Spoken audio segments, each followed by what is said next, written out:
Hey Mantas, welcome back for another week here. We are going to cover a couple of different pieces this week, and you'll notice two things here. First of all, on Tuesday, we're finishing up on Unit 6, which is the economics unit. And then on Thursday, we're going to jump over to Unit 7.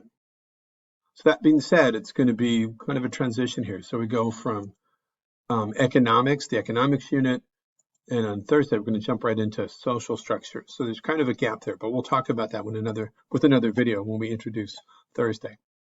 For today, our scope and sequence here, the scope statement is that the economics unit introduces students to the different types of economic systems that have emerged throughout civilizations. We know what we've been looking at there. And what you're going to do is analyze how access to resources impacts a civilization's economic stability and trade networks. And we're going to do that today with Rome. You're going to learn that the need for resources had led to compromises and conflicts throughout time.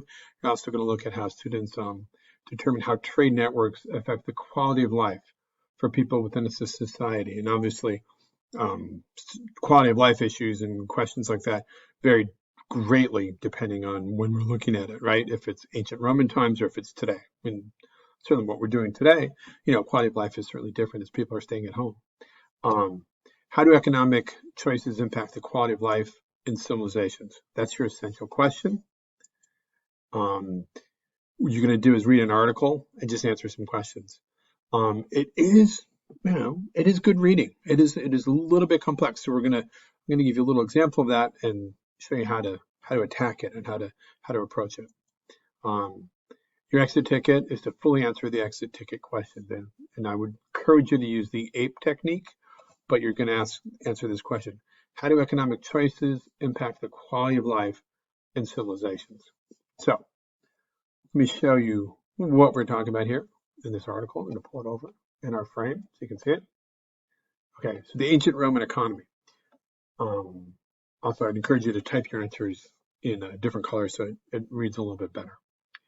Okay, so for all the glory and grandeur of ancient Rome, the Roman economy never developed into anything terribly complex compared to modern economies. Ancient Rome was an agrarian farming and slave-based economy whose main concern was feeding the vast number of citizens and legionaries, which were like soldiers, who populated the Mediterranean region. Agriculture and trade dominated Roman economic fortunes, only supplemented by small-scale industrial production, meaning they didn't make a lot of stuff. The stuff they did make is in the next paragraph. Among the members of the Roman workforce were shield makers, bath attendants, blacksmiths, medical orderlies. Romans had many skilled individuals, including drill masters for training, fortress engineers, and aqueduct designers. Slaves did nearly all the work. They worked the fields and the mines. They practiced medicine, and they tutored children. They ran stores, and they delivered mail. By some estimates, slaves outnumbered freemen 3-1, and a slave revolt was a very big worry among the upper classes. So the staple crops of Roman farmers in Italy were various grains, olives, and grapes. Olive oil and wine, outside of direct foodstuffs, were among the most important products in the ancient civilized world and led Italy's exports.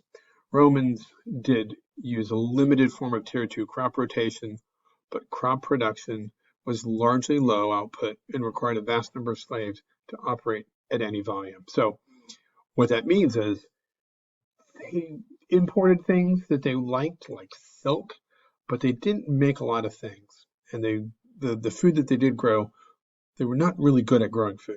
They did some rotation, but it took a lot of people to get minimal food out of the ground. It was not that productive.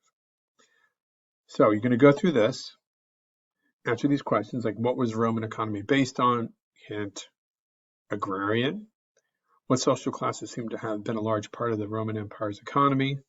Hint, slaves. Explain.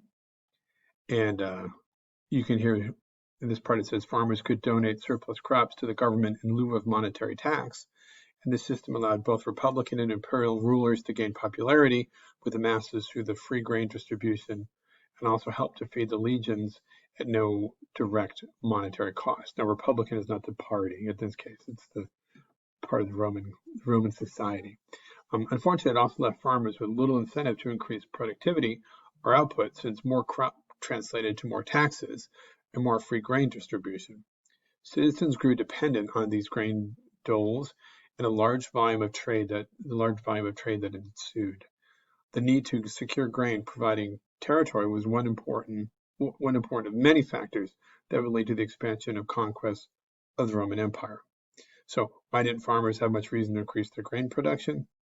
Taxes. What was a major factor in the Roman Empire wanting to expand their land territory?